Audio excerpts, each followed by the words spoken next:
Muy buenos días. Lo bueno y lo malo que tiene esto de ser ya de los últimos ponentes en una jornada que encima es un viernes es que probablemente no voy a conseguir captarles demasiado la atención. Así que, por lo tanto, y dado que además tengo que compartir este último sprint final que nos queda hasta la finalización de la jornada con un compañero de gobierno y de edificio, como es la entidad Basquetour, voy a intentar ser lo más ágil posible, simplemente para lanzar unos pequeños flashes sobre un estudio que en el fondo teníamos previsto publicar a lo largo del mes que viene y que gracias a esta jornada pues nos permitía traer aquí un poco la primicia, ¿no?, de los resultados. Simplemente enmarcar en dos elementos que sí que quiero comentar. Es decir, aquí ven el logo de IOBE. IOBE es la Sociedad Pública de Gestión Ambiental del Gobierno vasco, que nos dedicamos, por tanto, a todo esto de la temática ambiental. Siempre que se habla de coche eléctrico y medio ambiente, seguramente pues serán muchos los que han oído esto es buenísimo porque es cero CO2. Bueno, esto de que es cero CO2 está en las baterías, está que vienen de China, que si los metales pesados, que si las materias primas. En el fondo, lo que hemos intentado hacer con este estudio era precisamente dar respuesta a esta eterna pregunta, ¿no? Es decir, cuál es un poco la comparativa ambiental entre diferentes alternativas de vehículo de uso doméstico. Y lo que vamos a hacer es, y voy a entrar simplemente en los grandes titulares. Es un estudio muy complejo, es decir, hemos analizado 405 casos diferentes de estudio, tanto en diferentes tamaños, recorridos, ámbitos geográficos, y lo que tendríamos era precisamente aportar claridad desde el punto de vista de toda la temática que está vinculada al debate sobre qué es medioambientalmente mejor. El segundo aspecto que quiero comentar es el segundo logo que ven aquí, que es el Base Design Center.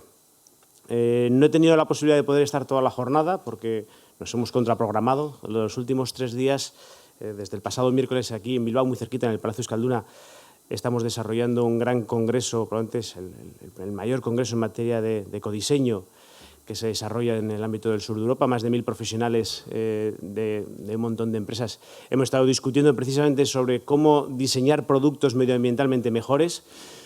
No han tenido ocasión de poder estar, pero sí tengo la posibilidad de poderles invitar a una gran exposición que se está desarrollando en el Palacio Euskalduna estos días de productos diseñados y fabricados en el País Vasco que incorporan criterios de ecodiseño. Vamos a ver autobuses de Irizar, que hay alguno que lo van a poder encontrar, no hemos conseguido poder meter el autobús de Irizar dentro del propio palacio, lo tenemos que tener en el exterior, pero sí que tenemos un montón de productos, de más de 150 productos de 100 empresas vascas, entre ellas las del sector de automoción, en el que veremos que obviamente hay muchos retos vinculados al aligeramiento, a los materiales, a la reciclabilidad, al consumo en la fase de uso, a la eficiencia energética, y ahí van a poder comprobar. Entonces, por lo tanto, animarles a que puedan visitar esta exposición que, como digo, permanecerá abierta hasta el domingo para todo el público en el ámbito del Palacio Euskalduna. Y en el ámbito de esto, ese congreso lo organizamos en colaboración con el Base Design Center. ¿Y qué es esto? Pues esto, y lo comentaba también Alfonso, es una iniciativa de colaboración público-privada. En el Base Design Center a día de hoy están representadas 9 de las más importantes empresas que tenemos en el País Vasco. Tengo que mirarme la chuleta porque siempre me olvidaré de alguna, y tenemos de todos los sectores. Tenemos del sector de automoción, y aunque solo sea por aquí o de empezar alfabéticamente, CIA Automotive forma parte de esta iniciativa, 2 Eléctricas, EDP e Iberdrola, pero también empresas de tecnología, Euskaltel, Siemens Gamesa, empresas del sector eléctrico como Ormazábal, del grupo Velatia, Orona y Vicinay Sestao. Entonces, al final son empresas de muy diferentes ámbitos que precisamente compartimos una visión, que es la de aportar el concepto de perspectiva de ciclo de vida a la hora de tomar decisiones vinculadas al diseño de los productos. Es en este ámbito en el que se va a desarrollar el estudio que hemos elaborado y que, como digo, se publicará, estará disponible a través de la página web tanto del propio Base Design Center como de la Sociedad Pública IOBE a lo largo de la semana que viene, y que, como digo, lo que intenta es ser capaz de poder responder a la pregunta de cuáles son los impactos ambientales. Cuando hablamos de impactos ambientales, un aspecto que nos suele gustar mucho decir a los de IOBE es que no solamente estamos hablando de CO2, digamos que probablemente el cambio climático es el mayor reto ambiental al que nos enfrentamos en el planeta, pero no es el único. Se ha hablado de temas de salud, y eso estamos hablando de ecotoxicidad, estamos hablando de agotamiento de recursos en un entorno finito como es el de nuestro planeta, en el que cada día consumimos más materiales, y por tanto tenemos que ser capaces de poder dar respuestas que tengan una visión global sobre todas las categorías de impacto ambiental. Para que nos hagamos una idea, y dada la importancia que tiene el cambio climático, el estudio recoge simplemente 2 indicadores, al menos en las gráficas que vamos a ver de resumen, una de ellas sí que vinculada a cambio climático y otra en la que sí que aglutina todas las categorías de impacto ambiental. Y estamos hablando de 17 categorías de impacto ambiental. Por lo tanto, ese era el primer objetivo. Hablamos de ciclo de vida. Es decir, un producto empieza a impactar en el medio ambiente no cuando se empieza a utilizar, sino cuando empezamos a pensar cómo lo vamos a fabricar. Tenemos que extraer una serie de materias primas que incorporaremos, lo produciremos, traeremos de algún sitio los diferentes componentes, los montaremos en otro, distribuiremos el producto, se empezará a usar y seguirá impactando cuando ese producto se ha convertido en un residuo. Y, por tanto, la gestión de los residuos es un aspecto importante en lo que se llama el ciclo de vida de un producto y tenemos que tener una visión completa, no solamente en pensar qué es lo que pasa por el tubo de escape, sino qué ha pasado desde esa extracción de materias primas hasta ese fin de vida. Por lo tanto, hablamos de ciclo de vida completo. En metodología de análisis de ciclo de vida, que para aquellos que no la conozcan, pues es una metodología que está regulada por normas ISO, no me voy a meter muy técnico, es decir, que hay un consenso internacional sobre cómo hacer este tipo de estudios y solemos hablar del concepto de cuna tumba. El propio estudio recoge diferentes variables, es decir, al final, si no, me saldría pues una respuesta un poco gallega, ¿no? Si esto es mejor, pues depende qué es lo que estemos analizando, depende cuál sea el tamaño del vehículo, depende en qué país esté circulando, depende cuál sea el modelo de conducción. Y eso es un poco todas esas variables las que nos han llevado a poder incorporar 405 casos de estudio. ¿Cuál es la unidad funcional? ¿Cuál es la unidad a la que se van a referir todos los impactos de estos 405 casos? La que tienen aquí, un kilómetro recorrido en un vehículo que realice 15.000 kilómetros anuales. En función de, al final no estamos hablando, por tanto, de si un vehículo es mejor o es peor, va a depender de cuál sea el uso que le demos y, por tanto, la forma de referirlos es realmente un parámetro de uso, en este caso, a una distancia de kilómetros recorridos. En el estudio recogemos, voy a ir muy rápido, va a estar publicado, yo creo que tendremos ocasión, porque desde la Sociedad Pública IOBE haremos alguna sesión específica para poder profundizar. He dicho 450 casos y son casi 400 páginas de estudio, con lo cual es muy difícil que en 10 minutos pueda resumirlo. Analizan 9 tecnologías de conducción, desde vehículos convencionales, con un solo combustible, con bifuel, vehículos híbridos, híbridos puros, híbridos enchufables y vehículos eléctricos. Y además se analizan diferentes composiciones de baterías, porque está claro que el debate sobre las baterías es un debate muy relevante cuando hablamos de aspectos ambientales. No voy a entrar mucho más a detalle, simplemente que vean, bueno, pues obviamente hay una correlación entre cuál es el combustible, la tecnología y la tipología de baterías, que lo que se está utilizando es cuáles son las que a día de hoy están en el mercado. Es decir, aquí no estamos analizando cuál es el parque de vehículos que existe, que es un debate que se ha producido, no estamos analizando cuáles van a ser el parque de vehículos que tendremos dentro de 10 años, lo que estamos analizando es qué es lo que pasa a día de hoy. Lo importante del sistema era poder modelizar todos estos parámetros para, una vez tener esa foto de qué es lo que está ocurriendo hoy en día, podamos realizar modelizaciones de qué es lo que pasará en función de que alguna de estas variables cambie en un futuro y poder establecer, por tanto, ese horizonte de escenarios. Como digo, las variables que se analizan son estas 3, es decir, además de las tecnologías, tenemos 3 parámetros vinculados a lo que es el uso del vehículo. El tamaño, no es lo mismo un vehículo utilitario pues, que un gran formato. Se analiza también cuál es el modelo de conducción, se analizan 3 escenarios, un entorno urbano, un entorno interurbano y un entorno netamente interurbano, y con una diferente cantidad de kilómetros. Adicionalmente, también se midió un entorno WLTC para un entorno mixto, urbano e interurbano. Y, por último, también para poder analizar cuál es la influencia del mix eléctrico de los diferentes países. Repito, es decir, podemos no tener consumo de CO2 en el vehículo, pero sí para la obtención de electricidad y, por tanto, en el fondo, si hablamos de cambio climático, tendríamos que ver cuál es ese CO2 global. Se han analizado un entorno de diferentes países. Han participado pues, las empresas asociadas del Basque Coding Center y, como digo, estas 3 variables, pues obviamente el tamaño nos va a afectar al peso del vehículo. El peso del vehículo está directamente relacionado, obviamente, con el consumo. No solamente es el peso de la carrocería y el chasis, también obviamente se analizan diferentes composiciones desde el punto de vista de lo que son las baterías, los motores eléctricos y de combustión y todo lo que obviamente eso influye en lo que es la autonomía y en el consumo de combustible para los vehículos convencionales. Analizamos, ya digo, los entornos de recorridos, es decir, al final ahí afectan directamente los entornos de los modelos de conducción que nos van a relacionar obviamente con la cantidad de combustible empleado, pero también esos escenarios. Y, por último, tenemos la influencia de determinados países, ¿no? Voy a mostrar principalmente obviamente, los resultados en un entorno como el nuestro, que es el entorno de España, pero sí que simplemente luego pondré los 2 extremos para que veamos cómo pues, la respuesta varía mucho en función de qué es lo que estemos hablando. Desde el punto de vista de lo que son los escenarios de emisiones, se han tenido en cuenta cuáles son las legislaciones que afectan a los diferentes países, y desde el punto de vista de lo que es la recopilación de todos los inventarios se han utilizado lo que en análisis de ciclo de vida son bases de datos de inventarios de ciclo de vida que estén normalizados. Esto lo que quiere decir es que se puedan combinar y, por tanto, tienen que proceder siempre de fuente pública, que es un elemento muy importante a la hora de establecer esa comparabilidad. Para ver el peso de los mixes eléctricos no se utilizó un único año. Mucho de lo que nos encontramos es que en función de la climatología el mix eléctrico puede variar mucho de un año a otro, y para que esa variable sea lo más estable posible se tuvieron en cuenta 5 años de diferentes países en los entornos que tenemos, en un horizonte entre 2013 y 2017. Y a partir de ahí lo que se hizo es analizar todos los conceptos de ciclo de vida. No sé si lo van a ver muy bien. Tenemos todos los aspectos vinculados a fabricación de todos los componentes, todos los aspectos vinculados al uso. Les podrá sonar muy extraño, pero en los análisis de ciclo de vida se tiene que tener en cuenta incluido el medio por el que va un vehículo, en este caso la carretera, que va a ser un elemento que no va a ser relevante porque afecta a todos los casos por igual, pero lo que es la fabricación de las infraestructuras por las que circulan los vehículos y incluso el desgaste también se incorporan dentro de ese tipo de estudios. En esa fase de uso, obviamente, tendremos todo lo que está relacionado con las diferentes emisiones, con los cambios de componentes, estamos hablando de la vida útil estimada de los vehículos, y luego, obviamente, tendremos la parte de mantenimiento, como digo, toda la parte de componentes y el fin de vida, es decir, cuál es el escenario final que van a tener todos esos componentes.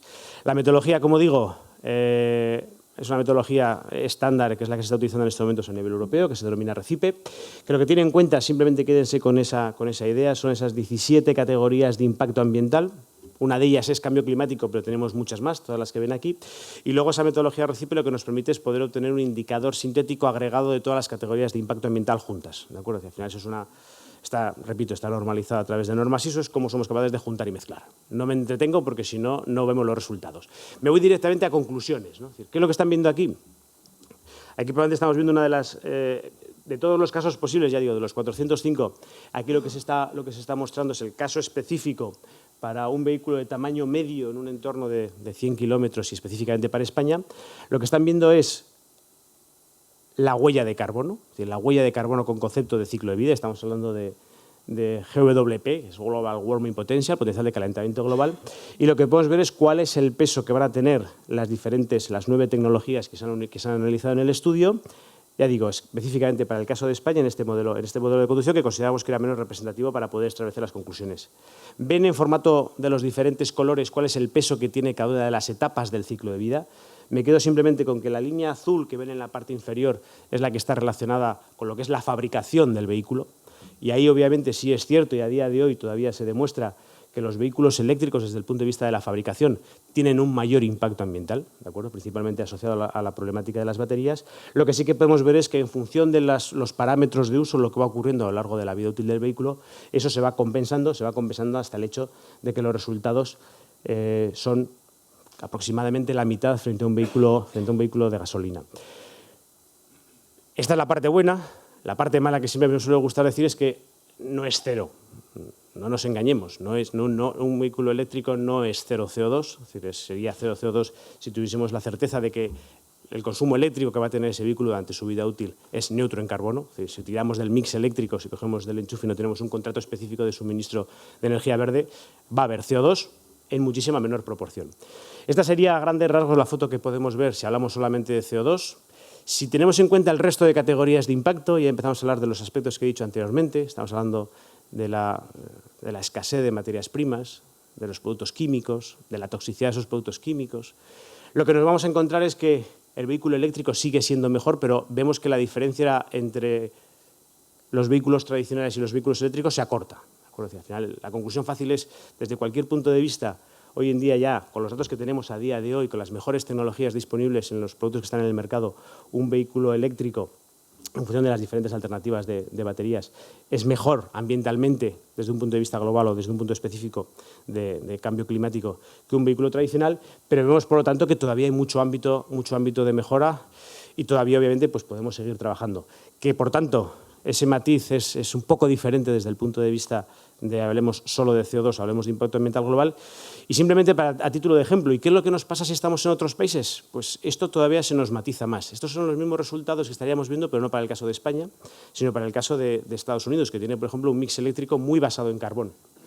Lo que vemos, por tanto, es que ya vemos que la diferencia entre los vehículos tradicionales y los vehículos eléctricos se acortan. Siguen saliendo mejor los vehículos eléctricos, pero obviamente ese mix eléctrico nos condiciona mucho. Y si viésemos la foto de impacto ambiental total, todas las categorías de impacto ambiental, prácticamente estaríamos hablando de que son similares, que tienen el mismo impacto, precisamente por el peso que tiene las condiciones específicas de cada uno de los países. En los diferentes países en los que hemos analizado el entorno, nos podemos ir al caso contrario, ¿no? En este caso estaríamos hablando, estos son los resultados que serían por entorno como el de Brasil, que tiene un mix eléctrico muy limpio. En este caso, obviamente, la diferencia, vamos a ver que es mucho mejor, mucho más favorable para el vehículo eléctrico que para los vehículos de combustión tradicional. Lo mismo podríamos ver desde el punto de vista, repito, de los datos de puntuación única, todas las categorías de impacto ambiental juntos. ¿Esto por qué es? Esto es por esta foto. Aquí lo que están viendo ya es específicamente cuál es el impacto ambiental de generar un kilovatio hora en diferentes entornos geográficos de los 5 países que hemos visto. En la parte izquierda ven datos específicos para cambio climático, en la parte derecha ven datos para todas las categorías de impacto ambiental. Vemos, por tanto, que es muy relevante el mix eléctrico y que, por tanto, pues, la electrificación y la movilidad eléctrica va a conseguir muchísimo mejores resultados a medida que el sector eléctrico vaya reduciendo la descarbonización de esa generación de electricidad. Podemos analizar muchos más resultados, voy a ir ya muy rápido. Luego analizamos cada una de las variables, ¿no? Cómo influye en las tipologías, cómo varía el impacto ambiental en función del tamaño del vehículo. En el caso del tamaño sencillo, cuanto más grande es el vehículo, más impacto va a tener. Es decir, eso es bastante obvio. Analizamos también cuál es el impacto en función del recorrido. En el caso del recorrido, vemos que hay comportamientos distintos en los vehículos de combustión tradicional. A mayor recorrido, menor impacto unitario por kilómetro. En el caso de los vehículos híbridos, ese comportamiento es muy similar. Además, en los vehículos híbridos puros y en los casos de los enchufables, ya lo que estamos viendo es que el comportamiento es al revés. Es decir, al final ahí va en función de a mayor distancia kilométrica entra más veces el motor de combustión y, por tanto, a mayor distancia, en este caso, los impactos ambientales sí que son mayores. Y en el caso de los vehículos eléctricos también estaríamos en un entorno muy similar. Estos simplemente son los grandes resultados que quería traer. Como digo, tendré ocasión de no comer más tiempo al último de los ponentes y de poder profundizar mucho más en los resultados, porque el propio estudio, como les digo, a partir de la semana que viene estará disponible. Sí que analizamos mucho más en detalle cómo influyen todos los componentes, cómo influyen las tecnologías de las baterías. En el caso de las baterías tenemos aspectos que son muy relevantes. Tenemos baterías cuyo impacto ambiental en fabricación son mayores, pero que dan mucho mejor rendimiento. Entonces, con lo cual, al final, la combinación de rendimiento en función de impactos ambientales en fabricación está directamente relacionado con la intensidad de uso que tengamos, ¿de acuerdo? Si tenemos más kilómetros, obviamente, pues una batería que tenga más impacto pero que dé mejor rendimiento será mejor. En caso contrario, no. Sí, por tanto, como grandes conclusiones, vemos esa relación directa entre idoneidad ambiental y mix eléctrico. Ver, por tanto, que la idoneidad ambiental del vehículo eléctrico va a estar directamente relacionado con esa descarbonización de la electricidad. Que un segundo aspecto, y sigue siendo muy crítico, está relacionado con las baterías. En el estudio, bueno, se ha comentado el caso de Nissan del uso que se estaba dando a las baterías desechadas. Es decir, en estos momentos hay una problemática importante y es qué uso se les puede dar a las baterías de los vehículos eléctricos en segundas vidas, en segundos usos y desde el punto de vista también de procesos de reciclaje. En la medida en la que este tipo de soluciones de fin de vida de estos componentes vaya mejorando, incidirá en la reducción y, por tanto, la conclusión que podemos decir es que a día de hoy ya sí se está cumpliendo que al menos en nuestro entorno geográfico y en la mayor parte de los entornos geográficos un vehículo eléctrico es mejor que un vehículo tradicional, de combustión tradicional, y que a medida que estos otros aspectos vayan mejorando, esta diferencia seguirá siendo aún mejor. Por lo tanto, es aquí donde quisiera dejarlo. Como digo, animarles a visitar la exposición en la que van a poder ver productos, animarles a que puedan descargarse el estudio y puedan profundizar en él y, bueno, a la posibilidad de que si hay cualquier pregunta, pues bien ahora o bien en el receso final, pues estaré a su entera disposición. Eskerrik asko.